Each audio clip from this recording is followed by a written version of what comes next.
అందరికీ నమస్తే అండి. మనం కొద్ది రోజుల నుంచి చూస్తూనే ఉన్నాము.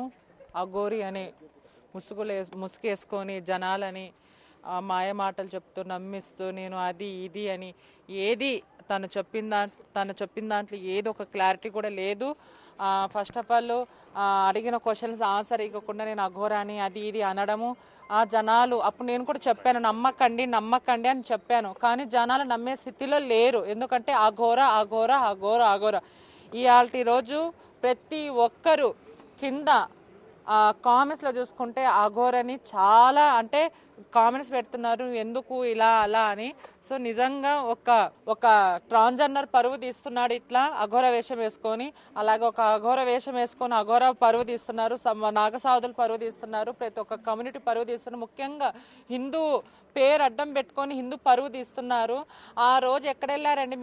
ఆ రోజు మీడియా ముందర మాధురి ఇట్లా చిట్టికేసి మరీ నాకు ఛాలెంజ్ చేశారు కదా, ఆడపిల్ల నేను ఆడపిల్ల నా దగ్గర ప్రూఫ్ ఉంది అది ఇది ఉంది అన్నారు కదా. మళ్ళీ ఈరోజు తను ట్రాన్స్ అని తెలుసు, శ్రీనివాస్ అని తెలుసు, తను ఏమేమి అని అన్ని తెలుసు. మళ్ళీ ఈరోజు ఎవరు వచ్చి మాట్లాడట్లేదు, ఏం నోర్లు పడిపోయాయి కొంతమంది. ఆ రోజు అఘోరా అఘోరా అన్నారు, ఈరోజు ఎక్కడిపోయినా నోర్లన్నీ సనాతన ధర్మం పేరు అడ్డం పెట్టుకొని ఇదా నువ్వు చేసేది? శ్రీనివాసుగా నువ్వు ఎంతమంది అమ్మాయిలని మోసం చేసినా మేము క్షమించను, ఊరికనే ఉండేది లేదు. నువ్వు ఎక్కడున్నా కానీ నీకు శిక్ష పడాల్సింది. ఆడపిల్లలకు న్యాయం ఆడపిల్లలకు రక్షణగా ఆడపిల్లలకు రక్షణగా ఉంటారంటే నువ్వేం చేస్తున్నావు?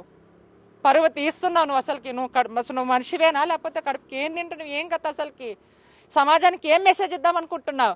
ఎన్నో రేపులు హత్య జరుగుతున్నాయి, ఎన్నో మడ్డలు జరుగుతున్నాయి. దీని గురించి స్పందించక సనాతన ధర్మం విని విని విని జనాలు ఒకటి ఇది అనుకుంటున్నారు. ఆ సనాతన ధర్మం అంటే నీకు తెలుసా? అసలు ఏంటో తెలుసా? అంటే కాశీలో ఉన్నాను, నేను అక్కడున్నాను ఇక్కడున్నాను అనే సనాతన ధర్మం అంటే జనాలను మంచి చేసే సనాతన ధర్మం, నీలాగా ఫేక్ లాగా చేసేది కాదు. ఆడపిల్లలకి న్యాయం చేద్దాం అంతే అండి. ఓకే.